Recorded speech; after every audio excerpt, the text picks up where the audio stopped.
in the game. I don't have the chat on the screen, but I'll show you guys what the chat looks like right now. You guys just want to see what the Twitch chat looks like. This is the Twitch chat right now, guys. People are getting a little excited, getting a little ahead of themselves here.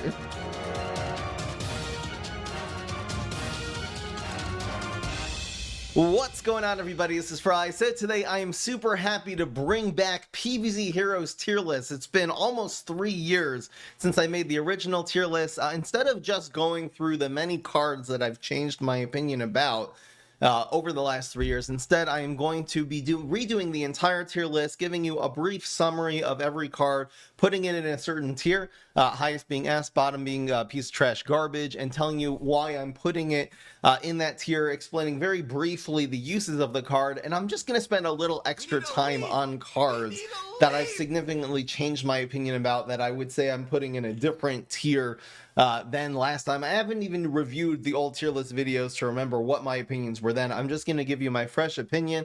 I have played in a PvZ Heroes tournament since then. Obviously, that was a little over a year ago, and that has definitely changed my opinion about a lot of cards. We made a lot of really highly competitive decks. So I will just be going through the cards one at a time, placing them in the tier list, and let's just get right into it. So we're going to start with Forget-Me-Nots, a really good card to start with, because this is one of the cards I really regret where I put it last time. I'm pretty sure I put it in A. I was debating put it in S. This is an easy S tier card. Forget-Me-Nots being at 1 cost, that it's able to make tricks cost 1 more. Even if you're not against a deck that runs a lot of tricks, every single hero has superpowers except for HG, and even against Huge Giganticus only has one of his superpowers is a trick. This is still a very good card because it's really the only thing that can prevent him from playing his ultimate on 1. And really, if HG gets a superpower on 1, come on, he's just going to take over the game. All of his entire hand is going to cost 1 less. So Forget-Me-Nots, easy S tier. It works very well with Photosynthesizer, which I will cover in just a second. Galactic Cactus also, I know we're starting off with these 1-cost cards in the Guardian class. Are some of the premier cards in the game. I'm going to put Galactic Cactus in S tier too. It can be used as a aggro card since it does a lot of bullseye damage and a little extra when it dies. It can be used as a control card because it really does insane amount of damage. For a 1-cost card, it really does 3. 2 plus 1 when it explodes. It can field clear. Just an overall really solid card. And we are gonna get right into Garlic. Garlic I don't think is a good card. It has its uses. Sometimes it can counter. Usually if they're playing like their 1-drop on Heights, this can control. This is usually going to be a pretty useless bricky card in decks. You can use this in a 3-nut deck. It's fine. It can even be sometimes better than Walnut because of the little attack it has. It can control early with its natural amount of attack. But in general, I don't think Garlic is really almost ever worth running in decks at all. It's not even necessary in 3-nut decks. I'm gonna put Garlic. It's not a super useful card. I'm gonna put it in C just to give it the benefit of the doubt. Because again, there are some decks where it can do well, but it's overall not a very good card. Great Responsibility. So it's interesting. Only real use I've ever found out of Great Responsibility is in decks with Pecanolith and with Health Nut. Which is going to be making your cards attack with their health instead of their attack. It is a really good card in those decks, and those decks actually, we've had a lot of success with them in the past. They're not the top tier decks, Health Nut, Pecanolith, just because they have weaknesses in terms of, dying really badly, the Rolling Stone and Weed Spray. I'm going to put this in C tier because it doesn't have a ton of uses, but it does have, again, it is effective in some decks. Photosynthesizer is a card that adds some really cheap way of adding 2 health, especially with cheap cards, being able to let them survive. Really versatile. You can run Photosynthesizer in almost any deck. I guess in control decks not, but in any deck that you're running Tempo or Guardian package, a really essential card. It busts Forget-Me-Nots to be able to give it a little extra health. It's very good with the Triceratops, which is in this class because it's conjuring a card. It only costs 1, and it's not costing you a card in your hand. The Galactic Guardians set, it's not a bad set. It has really, useful cards in it overall. So I am going to put Photosynthesizer actually in S tier because it's hard to find many Guardian decks that don't run Photosynthesizer, and it is one of the best cards in my opinion in most Guardian decks. So we're starting off with a lot of S tiers here. Potato Mine is an almost useless card. There's so many better options of controlling opponents on turn 1. Even just cards with 2 attack are usually better at removing things because they can also go face and actually do some attack. Instead, this has 0 attack and explodes. So the only way this is useful over a 1-cost 2/2 is if they're removing a card. And when is 2 damage going to even make that much of a difference? Anyway, very not useful card, and we're going to be putting that in F tier. The next is Primal Potato Mine, which is a much more useful card. The fact this does 3 damage, there's only a few cards that do 3 damage on turn 1 to be able to control pesky threats, particularly Quick Draw Conman, which is on the zombie side that has 3 health for 1, and also Headstone Carver is actually a really big threat that also has 3 health, and you really need to remove it early. I think Primal Potato Mine is a decent, it's not one of the best cards to run, but it actually is a decent card to be able to remove, niche, very powerful threats on the plant side. So I'm going to put it in B tier. We got Small Nut, which obviously is a completely useless card, so I'm putting in F. It's a 1-cost 1/1. I kind of wish that these little token cards, they all had an ability. Like, why Small Nut? Just give it Team Up. Give it something. You know what I mean? Give it a little extra. Give it like 4 health. 1-cost 1/4. I don't know. It still would be worse than Garlic. It's kind of sad how they made these little token cards not good. Not only because they're not useful to run in a deck, but every once in a while you'll conjure this. It'll be created by something. And, you play Cornucopia and it makes Small Nuts. Like, thanks. Thanks, PopCap. All right, so we got Sting Bean coming up. So Sting Bean really only has one use, and that is when you're playing Grass Knuckles, who has Guardian and Mega Grow. You can use this as a base to run Gatling Pea in the water lane. Gatling Pea is an extremely powerful card in this game. I'll probably be putting that in S tier when I do the Mega Grow. But this says P Evolution does the bonus attack, and if you play this in the water, I mean, that's like a free 15 damage usually. If you have a Sting Bean, obviously they can remove it, but it's really, this also adds a little bit of Bullseye. Not a super powerful card other than with Gatling Pea, so I'm not going to give it too high of a tier, but I'm going to say it has a use. It has a viable use, so I'm going to put it in C tier. Usually this is not strong enough to justify filling a slot in your deck. Walnut, extremely bad card. Even in decks with 3-nut, it's usually not even the best option. Walnut I found is actually useful. We had a really good deck in a deck that we were running, Loco Coco, which is definitely a card I'm going to be changing my opinion about. Since we did find a really, really strong Walnut deck. If you guys want to see that, look up the Loco Coco Walnut deck. So I'm actually going to take, it's not as useful, but because it was really good and actually an essential card in at least one deck, and it is top tier in one really, really strong deck, I'm going to give it C tier, but if it weren't for the one Loco Coco deck, this works well, and I'd probably put this in D or F. Next we have Cactus. Overall, really useless card. I mean, it just does not do enough stats. You'd have to buff this for it to be significant, and that's a big if. And it just doesn't really synergize. You can play this with Briar Rose. It's a bad card. If you actually don't have, other options on turn 2, I guess you can run this. Every once in a while you buff this. It's very powerful, but I'll put it in D. Probably should be an F though. Corn Dog's a card that surprised me. The cool thing about Corn Dog is being a 2-cost 3 attack minion in the Guardian class, and Guardian has a lot of really strong cards that die really badly to Weed Spray because they all typically have very low attack, or at least start off with very low attack. So being able to run Corn Dog, actually ran Corn Dog in Countertron when I was playing in the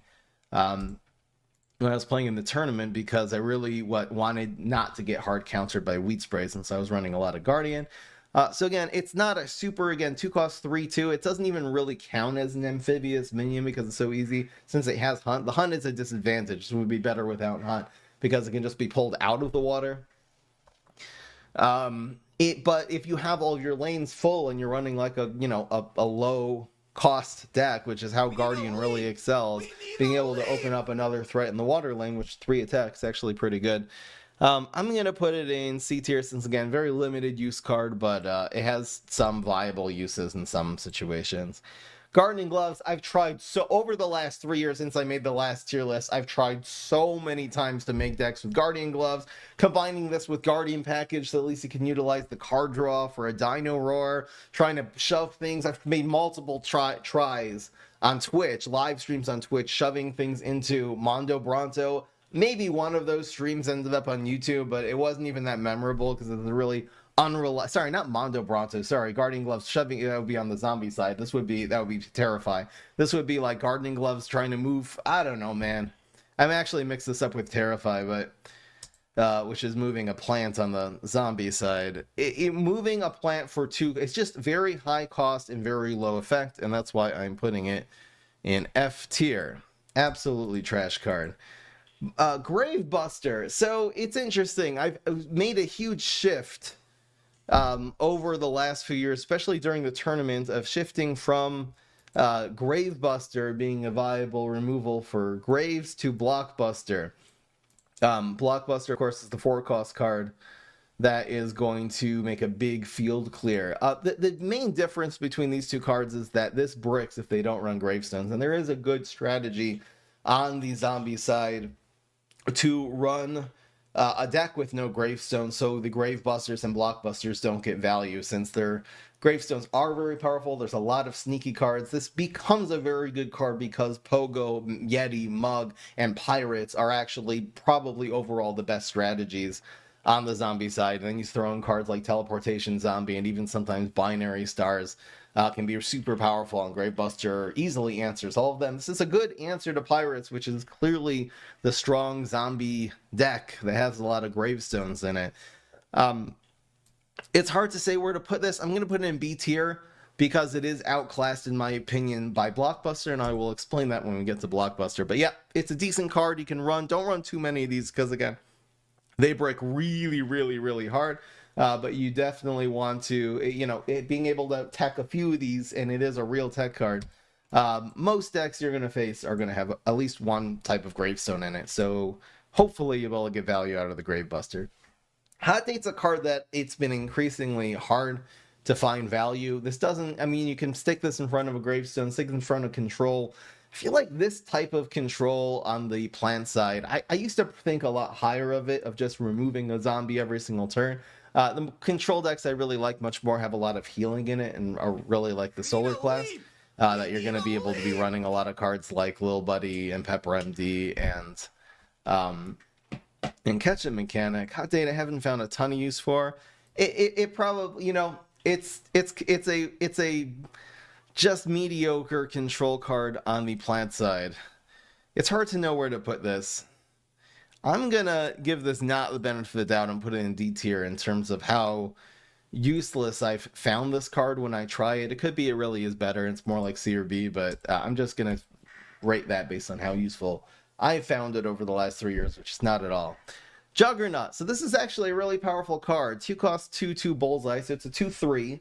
Which is average stats, and then it has Bullseye. Having 2+ armor is better than 3 because if it gets hit by 1 damage and then 1 damage, it actually still has 2 health left. If it gets hit by 2 and 1, it can actually absorb more than 3 damage, especially if you use Photosynthesizer or something like that to buff its health. Then this is going to take that armor ability that's preventing damage is actually going to trigger multiple times after multiple hits, and this will actually represent a lot more health.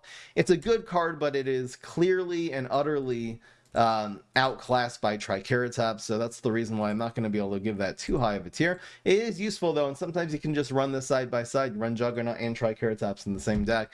Obviously, if Knuckles, you're going to be running Black IP. There are a lot better options. If you're Walnut, you're probably going to be running Apple Saucer, which has, a little bit more attack. It has some abilities, a little bit more of a viable card in the late game. Getting this in the late game is not very good, but again, it's a solid card. Juggernaut's a solid card. I'm going to put it in, I think because it overall is pretty useful, and if you don't have all your Triceratops, not everyone has all the legendaries in the game, it actually is a really good replacement for it. I'm going to put it in A tier. Again, solid card. Next is going to be Pismashio, which because of Juggernaut and because of Triceratops, it's so outclassed. There is really never, ever going to be an excuse to ever run this in a top tier deck, and that is why it is going in F tier. It doesn't have any abilities, just has stats, and not even that good of stats. Sea Shroom. You used to use this way back in the day to counter Toxic Waste Imp. Toxic Waste Imp is not a very common card anymore. Even then, there's a lot better options like Hot Date. There's even cards that cost 1 that do 2 damage to a Toxic Waste Imp. in the water lane like Lima Pleurodon, and that's why I'm putting this in F tier. It's basically never, it's running this with mushrooms. It's almost never going to be worth it as a 2-cost 2/2. Its stats are too weak. We got Spikeweed Sector. So I've actually lowered my opinion about this card. I feel like this is circumstantial. Plant environments also are very weak in the fact that when you play it, it can be immediately covered by a zombie environment because zombies have last say. So it's not even necessarily getting value. Again, this is probably the best environment on the plant side, but I'm going to put this in a much lower tier now because I don't think you need to ever. In a lot of decks, you don't need any environments. Obviously, sometimes at that point, you'll be weak to a deck with exactly Black Hole or too many Area 22s or something like that. But, you know, you usually want to put a card that helps your deck more proactively win rather than sometimes countering. 2 damage doesn't counter a lot of things. Again, it's a decent card. I'm actually putting it in B tier, which I imagine is a lot lower than I used to because it's really just because I've discovered how you don't actually have to run environments at all. And I'd say most of the decks I run these days actually don't have any environments in them. So we are going to move on to Triceratops, which is an easy S tier. I'd say this is probably overall in itself the best card in the game. Is Triceratops. This can, it does bullseye damage, not proccing the block. Very difficult to remove on turn 2 with the 3 health. It's really strong against, Brainstorm and Immorticia and, heroes that really struggle to deal with this. Obviously, it's weak to Rolling Stone the first couple of turns, but there's other ways of playing around that. You can buff it with its Dino, where you can play this together with a 2 card draw card like Holoflora. Grass Knuckles can do that on turn 3. And again, if they don't answer this, this becomes as big of a threat as anything in the entire game. And it only costs 2. And this is going to be the easiest S tier. Seriously, a very strong contender for the absolute best card in the game. Really important part of Guardian Package. You can see how Guardian Package decks, everything from Countertron to the Aggro Grass Knuckles decks I ran in the tournament, if you want to see those top tier decks, have really formed my opinion about the Guardian class as well, that all the essential cards, which are these ones, are all in S tier. Water Chestnut, not a good card. It doesn't do enough. You can combine this with Pecanolith. We had a meme deck, but it's really just a meme. There's almost never any business running this in a highly competitive deck. I'm going to say because it was okay in one deck and it wasn't even that good, I'm actually going to put it in D. But yeah, Water Chestnut just costing 2. It's completely outclassed by Walnut. The only thing is that it can go in the water. So if you have a Pecanolith on the field that they can't remove, this is a really powerful card that cannot be chump blocked. So that's the only reason I'm putting it in D, but really, other than that, it should be an F. If you want to see the OTK Water Chestnut deck, you can find that on Frymouth Gaming. Of course, Health Nut. Card I feel like has been really, it seems like a useful card, but if this makes a good trade, it basically ends up being a 2/2 or a 1/1 because it's attacking using its health. And at that point, that's not a very good result. The only time this is ever going to be good is if you're running a deck with a lot of great responsibilities and Pecanolith, and you're buffing its health. It is a very good card with Photosynthesizer, which not only, again, increases its health, but essentially increases its attack. Again, this can be useful, but it's very limited in its uses, and for that reason, I'm going to put it, I'd say I probably run it in decks equally to all these other cards, including the only card it really works well with, which is the Great Responsibility. So I'm going to put it in C tier. Hibernating Berry. Been trying to really find a lot of decks with Hibernating Berry also this past year. Haven't been too successful. I'm guessing that this still has uses in this game that are, just the potential. If this takes a little damage, it all of a sudden becomes like a 4/6, which is ridiculous stats for a 3-drop. It's just not reliable. It's not removing anything the first turn, so it's a very circumstantial. They need to have a zombie on the field that does not have a plant in front of it in order to play this at all. So sometimes if you have this and this is your turn 3 play, and they pass, you're out of luck. You can't just stick a hibernating berry on the field. Sometimes you can buff this with other cards like your Galactic Cactus can explode and do a little damage to this, and at that point it is very, very good, but overall not a super useful card. I don't know, man. Where does this go? Put it in C. I'd say it's a little bit better than the cards that we put in D, so I'll stick it in C with everything else I'm throwing in there. Yeah, thank you for giving away some subs, Muscular Carrot. Gonna continue with the tier list here. I should probably have these subs shining on the screen. I don't think I have it here. Oh well. We need a leap. We need a You can hear them happening in the background. All right, next we have Marine Bean. So again, not a super useful card.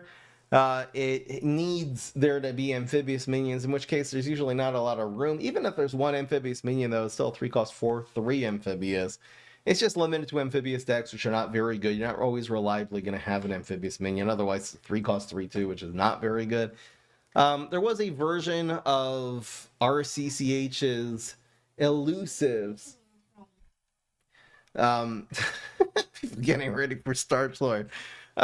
It's the, there was a version of that had Marine Bean in it that actually reliably had a lot of Admiral Navy Beans and Lima Pleurodons and stuff like that. Rotobagas on the field, and then this was pretty good in that deck. If you have 2 amphibious minions, if you happen to have 2, then it's a 3 cost 5/4, which is ridiculous value.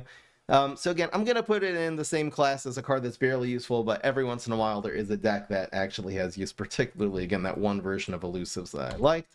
So I'm going to put that in C tier. Peanut, or as we fondly call it, 2-nut, as opposed to 3-nut. This is going to almost a never useful card. It just has really bad stats. The fact it's a team up, there's always going to be better options of what to run. Actually putting this in F tier because I've never really seen a good use out of 2-nut ever. Paracub is a underrated card.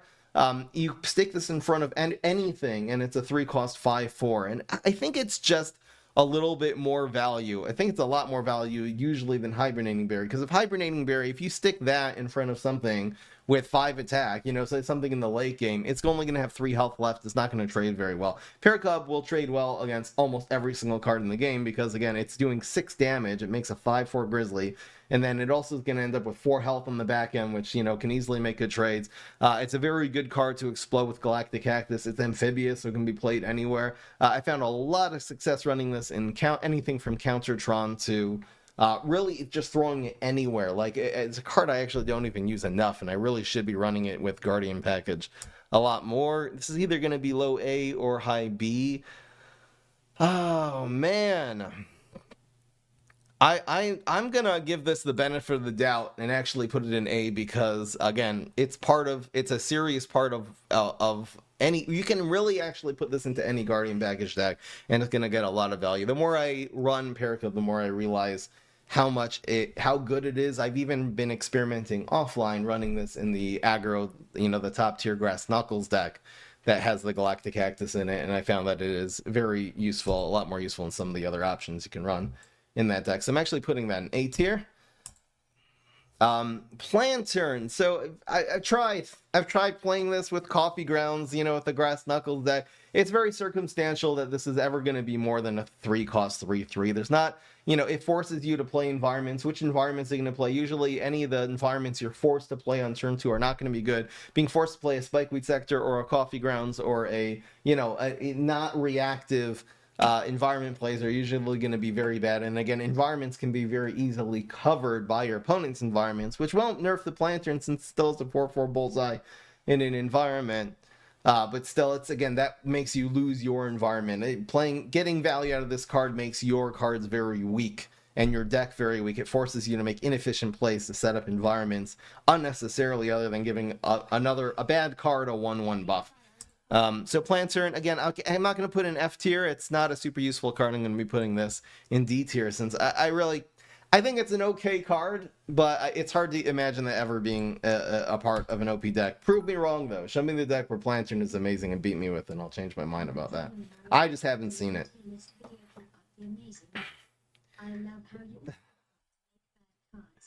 Thank you. Yes, that has definitely been one goal. I should add the I don't know what that was about. I should add the donations here.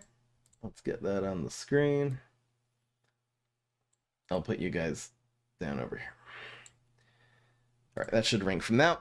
And we are going to keep on going with the tier list. We got Pumpkin Shell. Oops. Did I just click something wrong? I just got out of the tier list. I don't know what I'm doing. I clicked the button on my OBS that messed it up. All right, we're good. So Pumpkin Shell. Pumpkin Shell, really hard card again to make decks with. We've experimented with, you can stick this in front of something, and if it doesn't take 4 damage, it does 2, and then it ends up being combined with something next turn, so still gets value. Like you can play any 4-cost card, especially something like an Elderberry on top of this, which will make the Elderberry end up with like 7 attack and 9 health. The problem fundamentally with Pumpkin Shells is just adding stats to another card, and removal is very efficient in this game. Anything from Rocket Science to, at that point, Fruitcake sometimes can remove. But there's just a lot of hard removal in this game, which is going to essentially kill Pumpkin Shell and the card on top of it. That's why most times fusion cards are not good when they just have an ability that is, stats. And that is why, where did I put Pumpkin Shell? I actually skipped over Primal Walnut, so I'll get to that in just a second. We've had a little success playing this in decks with like Starfruit. It's kind of a joke though. It's really a meme. I'm gonna put this in D tier because I haven't really ever found it incredibly useful. I'll go back to the card I skipped, which is Primal Walnut. So this is a really beefy card. The Untrickable is cool. It can sometimes, especially if you're giving this little stats. It's a very expensive card for being a 0/9, though. It doesn't actually do anything on itself. It's giving you a card that costs 4 or more. It doesn't cost you a card per se, but said card is not going to be very useful. Typically, conjuring cheap cards is better than conjuring expensive cards, because cheap cards are a lot more versatile how you play them. You can even play them on a turn together with another card. An expensive card takes an entire turn to play usually, and if it's not a good expensive card, there's a lot of very bad expensive cards in this game. It's not going to be very good. Again, this has uses. You can play this in front of a Triceratops to protect it. It also then creates a Dino Roar, which makes your dinosaurs grow.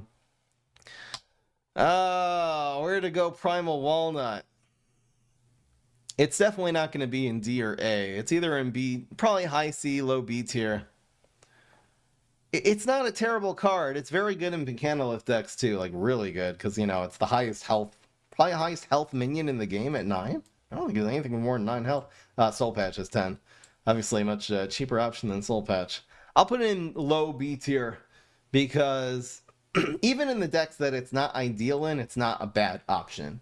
Again, very strong protection. Good with Mechanolith, good with Triceratops, and overall can sometimes make a card that's behind it if they can't remove it for some reason. Really, really annoying to deal with. I really haven't changed my opinion about Shamrocket at all the last few years. The reason I think this is a very strong card, and the reason I don't like this card, I'm just going to go through that very quickly again, is that Rocket Science, which seems to do the same thing on the zombie side, of removing a plant with 4 or more attack, is a lot more risky, because you have to pass your zombie stage. Zombies do minions, plants do everything, then zombies do tricks, and if you pass your zombie stage of playing minions, you don't know necessarily that there is going to be good value out of Rocket Science in the trick stage, unless they already have something set up that's big from last turn, in which case you're really losing the game anyway. Shamrocket does not have that disadvantage. If they didn't in their zombie stage play a big card that dies to Shamrocket, you have the freedom to play whatever you want. Just don't play Shamrocket, don't go for it. You're not passing that turn. You can just play a plant that turn, and you don't have to. It's a low risk, extremely high reward, and this also makes the game a lot less fun, because any strategies that are buffing zombies using Vitamin Z or any of the goats or any of the big buff cards, any strategies that are playing big zombies with a lot of big stats, anything from Supernova Garg to Wizard Garg to Wannabe Hero to Zombie, all these cards die very badly. They lose trade very badly with Shamrockets, because Shamrocket only costs 3. This is not a control card, it is a tempo card. You're usually playing this together with a lot of other threats. It becomes better if you have a lot of threats to play. This will bail you out. This will make very good value trades, and you can very often play another 1 or 2 drop together with this to even get more value on the board. But yeah, it's really a very, very useful card in a lot of decks. There's almost never a problem running at least 2 or 3 Shamrockets in every single Guardian deck that you run. It's just so much value, has so little downside. There's so few decks that don't have a Shamrocketable card. Decks that don't have Gravestones, that's more often than a deck that doesn't have anything that will die to Shamrocket. So there's almost no downside to running Shamrock in a deck. I'm putting it in A tier because it's one of the premier value cards in the game. Spineapple's really bad. It's really, really bad. The reason this is bad, it looks like a lot of value, and it can be a lot of value if you have a lot of walnuts and primal walnuts and things like this with no attack in the field. But the problem is this requires you to build a deck with a lot of plants with no attack in order for this to be effective, and that's not a good deck. That's never going to be a good deck. Even if you're running Buchanan, it's still not a good idea to be running a reliable amount of 0 attack cards for Spineapple to be able to get value.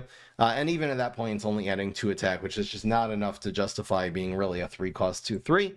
And that is why Spineapple is going in piece of trash tier. I'm putting it in piece of trash instead of F just to emphasize how it's not a good idea. It looks like a good idea. It's because it looks like a good idea, and it's absolutely not. That is why that is going right there.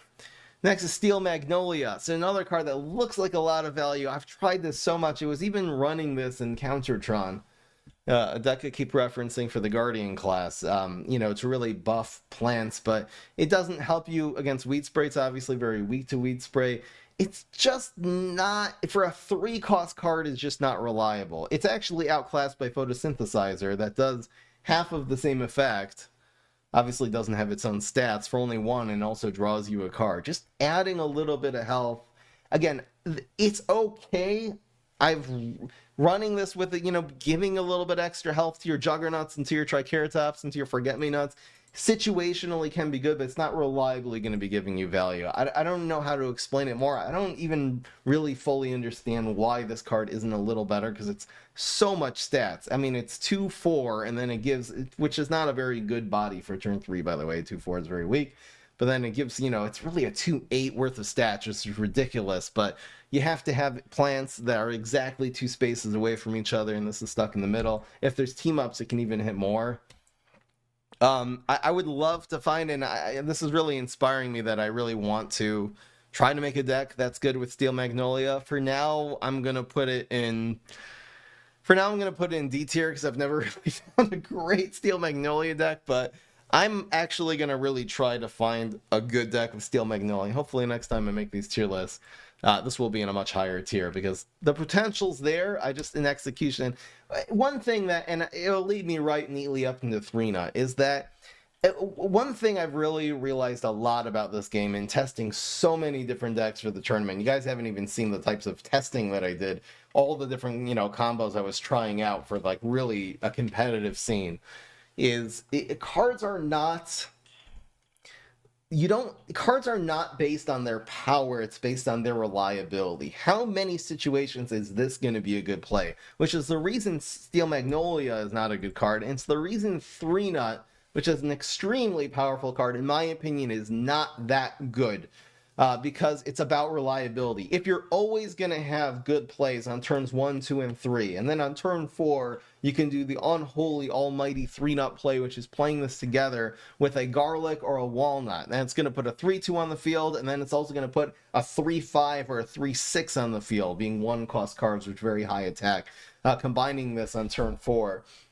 If you reliably have that, then this is God tier. But the problem is it's not reliable. You're not always going to have a 3-nut, and you're building a deck with a lot of garlics and walnuts, which are usually not very good cards together with this in order for 3-nut to be good. So you end up with a lot of cards in your deck that are not good by themselves, but are good when you combine, which means it's a powerful deck that doesn't have reliability. 3-nut, of course, playing this on turn 3 is almost never viable, again, unless they play a big 3-drop in the field, and, who does that? This is not going to survive turn 3 because it dies so easily to everything from Bungee Plumber to Beam Me Up to any removal card, basically, except for Weed Spray and Rolling Stone, are going to be able to deal with 3-nut really effectively. And again, you've built a whole deck around it. It means you're going to need this card in order for your other cards in your deck to be good, resulting in very low reliability. So again, is it viable? Yes. Is it strong? I'm going to say it's even strong. I'm going to actually even put this in B tier because I think it is a strong strategy, but it's definitely not going in A or S. And it's something I really learned the hard way over the tournament, preparing for a lot of 3-nut. Everyone was going to be running 3-nut decks. That turned out there weren't even as many as expected coming from all the Discord guys in the tournament I was facing. but it just wasn't there in terms of competitive play. I ran it a little bit in the tournament one Walnut, and I very quickly resorted to not running it and just running Guardian Package instead, which is such a much more reliable strategy and makes the deck stronger. Next, Blockbuster. This is probably one of the most revolutionary cards, the card I've changed my opinion the most about the past 3 years. Blockbuster is such a solid card, and the reason is because how strong Gravestones are on the zombie side. If no one ran Gravestones, if everyone ran Valkyrie or Hybrid, this card would be trash. But at the end of the day, if you're playing against strong decks, they're going to be having Pirates, and they're going to be having Pogo and Yeti and Mug, which are really, again, the strongest things that can happen, basically, to you on the zombie side. Blockbuster is the hard counter to all of that. I ran so many decks with Pogo, Yeti, Mug that it became annoying because I wanted to just show you guys how powerful it was, and all of a sudden, since I started doing that, when you play PvZ Heroes, you get blockbusted. I mean, Guardian decks are running Blockbuster now, and I'm happy because Pogo, Yeti, Mug is busted and Pirates are busted, and I'm so happy this is so good. The reason this is better than Gravebuster, first of all, obviously the top end of this, the highest potential, is really strong. It can destroy multiple gravestones. If you click on a mixed up Gravedigger while it's going into its grave, you can actually flip through the cards. I don't know if you've seen me in some of the streams do that. You can actually see where their gravestones are, and then you can hit them with a very precise blockbuster that kills their Mug and their Yeti. It's just so much value playing this card. If they don't have gravestones in the deck, this is still a 4-cost 3/3 bullseye, which is bad stats, but it does something, as opposed to Gravebuster that does nothing. And if you are running Guardian Package, you're running your Triceratops, and that's growing, and you have your Forget-Me-Nots, which is making all their plays inefficient. Putting 3 more damage bullseye on the field can be game-defining and winning. Honestly, in itself, this would be more A and B tier, but I actually am going to make a very rare meta determination in terms of where I'm putting Blockbuster, and because there is a meta finally in this game after so many years, if you're playing late at night, I find sometimes I'm playing at 1 o'clock in the morning, which yes, I'm up very often then, and you're playing against these really sweaty, that is like the sweatiest time to play PvZ Heroes. Everyone's playing top tier decks then, and you're playing against really strong opponents. They're playing Pirates. You have to run Blockbuster in the deck. And because there is a meta, and because this is meta defining, I'm actually going to be putting this in S tier. It's hard to find a Guardian deck that does not have a good use for Blockbuster. I know this is very high. It could have been an A, but again, because of the meta, it's going up in S. Next, we're going to be moving on to Cosmic Knot. So Cosmic Knot, not a very useful card. Again, it draws cards that can be played starting on turn 5. That's not a right time of the game to be drawing cards, as y'all know by now. This is one of the better cards. If this actually makes like a Walnut, then it's insane. If this would reliably make a Walnut, this would be one of the best cards in the game, because a Walnut would end up being this basically a 5-cost 3/3 and then another 1-cost 3/6. It's so good, man. But usually it's also, if it's making anything that's more powerful nuts, sometimes it'll just like make Smacadamia. It's like, okay, great, now this only has 3 attack. It'll just make another Cosmic Walnut, which is like, okay, thank you. Not a super huge buff for a very, it has very low stats, and the buff it gives is average of maybe 1 extra attack, maybe 2. It's not worth it. Even a 4-cost 5/3 would not be worth it. It's not worth it. Conjures a card, but again, it's one of the better Cosmic cards, but it's not really useful for real in any decks. I'm gonna have to change the size of the tier list now. We are getting expanding. Here we go. Get it set up. And yep, that is going to be going in D tier. Not a super useful card. We got a very expensive environment, which in itself means it's going to be in a very low tier, because again, zombies have last save for environments. You can be covered very easily. Force Field, not a super useful card. Obviously, you control opponents by using this with Soul Patch, but it's really not a useful card. And again, it gets hard countered by any 1 or 2 cost environment. So not a useful card. And then we got Guacodile, which again, it can be useful. This can be a pretty good threat for the water lane. It doesn't have a ton of health. It can also make very good trades against strong zombies, but there's better options out there. it's just overall, like, people running the deck, I'm like, it's okay, but it's another card hard to imagine being a pick in any top tier deck. Because it really is a powerful card and it's not bad to run ever. It's not ever terrible. I'm going to put it in C tier. Otherwise, I would put it in D. Mirror Nut. I've been trying, man.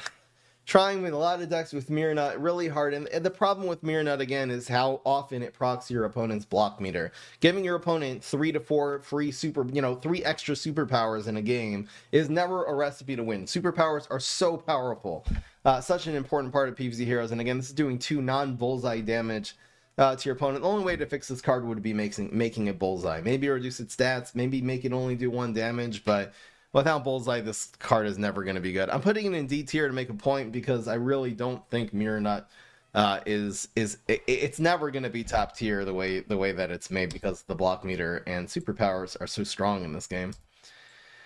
Next we got a very useless control card, Prickly Pear. It does not do even nearly enough for its cost as a control card, and therefore it's going in F tier. Very easy decision there. Looks like we're gonna have to shrink the thing again just to be able to make room. Just to make some room here. It will expand. So we continue to make room for all the wonderful, beautiful cards in PvZ Heroes. La, la, la, la. Well, I guess that's what the tier list looks like now. It's okay. Next. Next, guys. The next card in the tier list is this little nugget, Red Stinger. So Red Stinger is an aggro card. It does, 4 cost, 7 damage with team up. So again, when this works, when Red Stinger has a minion that's in a lane and it's empty and the zombies don't put anything in front of it and you stick this in that lane, it's extremely powerful, but it's very unreliable. Not only can it be removed by Bungee Plum or any kind of removal in the game. I don't have the chat on the screen, but I'll show you guys what the chat looks like right now. If you guys just want to see what the Twitch chat looks like. This is the Twitch chat right now, guys. People getting a little excited, getting a little ahead of themselves here. But yeah, that's what the Twitch chat looks like right now. Very patiently waiting with all the anticipation here. Anyway, guys, we're gonna turn that off. Red Stinger. So again, it's very unlikely in an aggressive deck, which is where this is going to get the most value. Obviously, 4 cost 2/7 is terrible stats. 7 damage to your opponent's face, justified. But this is not, you're usually not going to in an aggro deck have just open lanes with a aggro card in it, and the zombies haven't even stuck anything there. Very unreliable card. Extremely unreliable card. Despite its very high potential, I'm putting in D tier because honestly still have never found any deck that's Red Stinger is useful at all. So I changed my mind about a lot of cards, in the game over the years. And, Starchlord is definitely not an exception. Starchlord is actually, if I'm being real, is a very powerful card. It can conjure an entire army of roots, really, with just the flick of its wrist because of its ability. If you end up, I'm never gonna get through this. I'm never gonna get through this. Turning off the volume of these donations, man. If you are swarming the field with roots every single turn, the zombies really can't even move. Another reason why Starchlord is a good card is because it's a very good answer to Z-Mech. It can actually destroy Z-Mech in an entire turn because it's conjuring roots every single turn. Your hand is always full and you're never going to run out of options. But the real reason Starchlord is truly powerful is not because of its ability to conjure roots. It actually has a secret ability in this game, and that is that it's able to conjure, not very many people know this, able to conjure cornucopia And if you conjure Cornucopia, you're going to have a never-ending stream of plants, and you're going to overwhelm the zombies' defenses and really destroy everything in its path. If you have, of course, Starch Lord, Conjuring cards, and Cornucopia making an unending stream of plants. And that, my friends, is why Starch Lord is a very powerful card.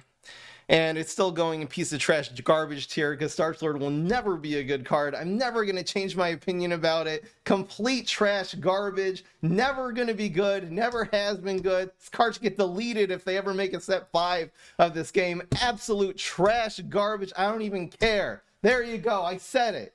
Absolute trash.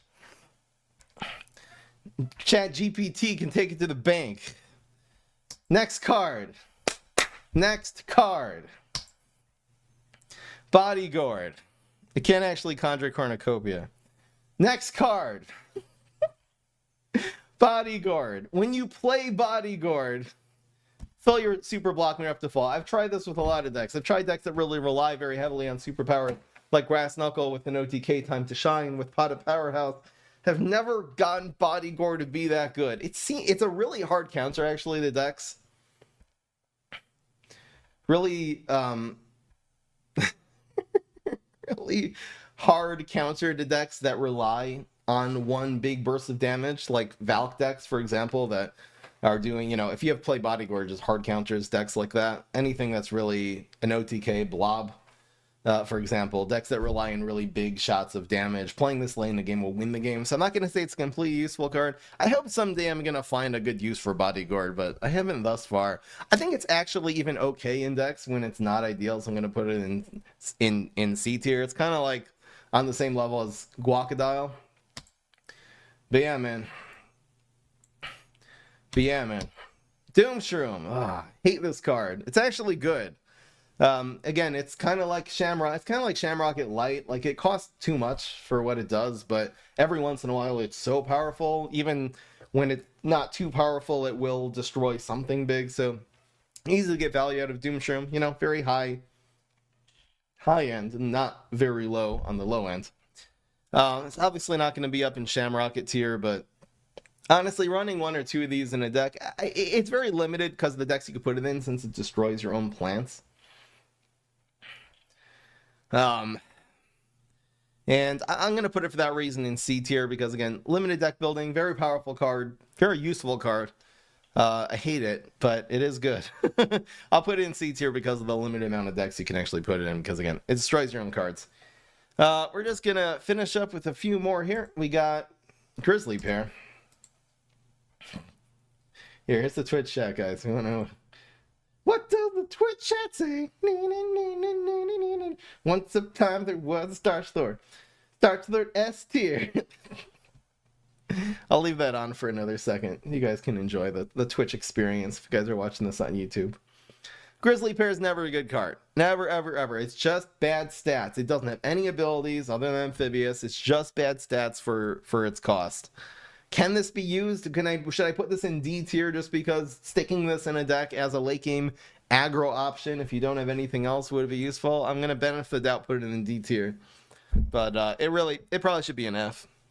Cantaloupe, on the other hand, found a lot of success whenever I build decks around this. Again, it's very weak to Rolling Stone, and Wheat Spray has those hard counters, but otherwise, really powerful. Really good against Brainstorm and Morticia. Basically any non-Guardian...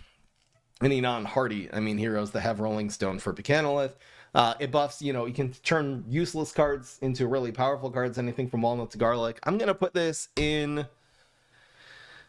I'm going to put it in A tier. I think it's a very solid card in itself. Does 7 damage. You can ramp to it, and very useful in a lot of decks. I'm going to put it in A tier. Smackademia, on the other hand, very not useful card. It's just adding a little bit of health, which is not circumstantial. Okay, I'm taking the chat off the screen. You guys are going crazy.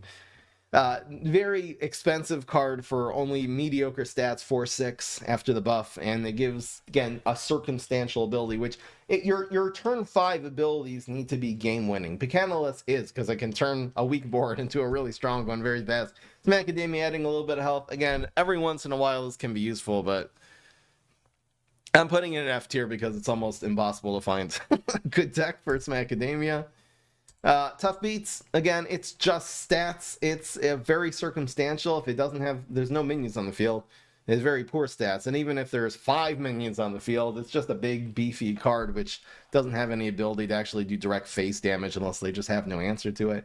Very easily answered by, removal. Very hard to get this even beyond fruitcake range because you need at least 6 plants and zombies to be on the field. Very not useful card. It's okay to just run as an option if you don't have any others. So I am, for that reason, gonna be sticking it in like D tier. We are gonna be running. Gravitry is interesting because it has a very interesting ability. If you stick this into a lane that has an environment in it, for example, like Spikeweed Sector, like Force Field, again, you're going to be getting a lot of value. It has a lot of stats. It doesn't die to Fruitcake too, which is one of the main removal cards on the zombie side, so it has that going for it. It's very expensive for what it does. I've seen this take over games before. I haven't tried Gravitry enough. I don't know where it would even be in the meta. I'm gonna put it in C tier because I've seen it get a ton of value, and this ability that it has is underrated. Also has armor, so it's a ton of stats with a cool ability. And then again, this can really mess up. It's like a hard counter to decks that are like OTK. Like again, Valk and Blob, it can very easily get messed up by a Gravitry because it blocks a lane. It doesn't let them really play zombies anywhere without being chump blocked by a really healthy, beefy card.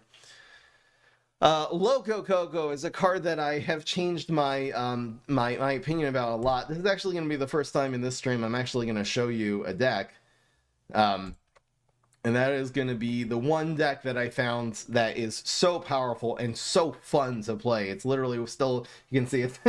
This is on my phone that I'm showing you guys right now, and this is actually like my top sort of choice for a Wall Knight deck just to play for funsies. This is the Loco ramp deck. You can find this in Frame Up Gaming. The Loco Coco actually is ramped 2 in this version from several very strong ramp cards. So you're going to be able to play this early, and it's going to be buffing a lot of cards really well. You have like everything from Walnut. Your actual ramp cards also end up being very powerful. This will turn into a 3/3. Besides for giving you Sun, it'll protect your Buchanalist from getting weed sprayed. You also have like a Walnut nut signal in this deck. I just found it to be a really powerful and reliable card in this particular deck. There probably are other uses for it. I think ramp is the way to go, and that's why Wall Knight would sort of be the more useful hero for Loco ramp. I really like it. I really like it in one deck, and I hope I'll someday find some uses. I'm actually gonna give it a little bit of an upgrade, not an A tier, but I'll put it in B tier because again, it is a really essential part of a really powerful and really fun deck, and I think it's better than we've given it credit over here on the Frame Up stream. Poppin' Poppies is a good card. It will not only heal for 6 because these little buddies are... This is like a jack of all trades card. They're going to be healing for 2 each. This is not only, again, it's putting some stats in the field, which is protected by a team up, which is strong, and then it's also making 2 of your plants on the sides of it not die. The little buddies can sometimes be used for an upgrade for a Cob Cannon or an Elderberry Wells or whatever else upgrade cards you're running in the deck. This can just be used, little buddies can just be used to chump block. So this not only heals for 6, but is preventing a huge chunk of damage coming in. You can use this as a tempo card if you have Briar Rose or even 5 drops that need to be protected. You can use this as a control card to heal and stall for time to play something a little bit later. Not a bad card. Not great, but not bad. I'm going to be putting it in B tier because it has a lot of uses. Soul Patch is very expensive for what it does. Again, sometimes this can absolutely take over games. Because it has really high stats. If they don't have any big removal, if they're not running Rocket, they're only running Fruitcake, and you play Soul Patch on the field, GG. I mean, this is just going to absolutely take over the game. Once you start getting to 7 cost, and it doesn't really have... The entire Soul Patch is removed from a Rocket Science. It's supposed to, like, Poppin' Poppies has 3 little buddies and a lot of healing, a lot of effects that are lingering on the field. So again, it's an okay card. It's very expensive for what it does. And I'm going to be putting it in C tier. I know some of you are not going to like that, but it is going in C tier. Because, again, is it ever really top tier? Not really. In certain matchups, it's very useful. I'm really putting it together with the cards here that are very good in certain matchups and in certain decks, but are never could really be considered top tier, per se. And, they're not even in the decks that they are good, they're not necessary, like Corn Dog, for example. So I'm going to be putting it in C tier. And the last card is Walnut Bowling, so it's the only like proper standalone finisher in the Guardian class, which is very cool. Guardian, again, not being the best control class. You're typically going to be going more for early game tempo, but again, Walnut Bowling is a very good option if you're running control, and if you're combining this with another class that gives you control options, and again, you do have a lot of hard removal, a little bit of healing, especially if you're ramping, you're going Wall Knight, this can be a good card. Is it top tier? It's tough to say, man. Tough to say if it's ever going to be top tier. I'm going to give this benefit of the doubt and actually put it in B tier. Looks like Starch Lord and Spineapple are off the edge, which is exactly where they should be. Anyway, guys, that was the Guardian going over in 2023. The Guardian Clash, the Twitch chat is still going nuts. I'll put you guys on for the outro, but hope you guys enjoyed it. Hopefully, I explained a lot of the differences in opinions. And again, if you're playing a game like this, very complicated, you're always constantly learning. We're always finding new decks for anything from Blockbuster to Photosynthesizer to, you know, Loco Coco. And really discovering new things. Got to change your opinions about things from time to time. That is why I am making these tier lists over again. Hopefully this was informative and entertaining and enjoyable for you to watch. I will be remaking the rest of the classes with their own separate tier lists. I will see you guys in the next videos. Peace. This is Fry.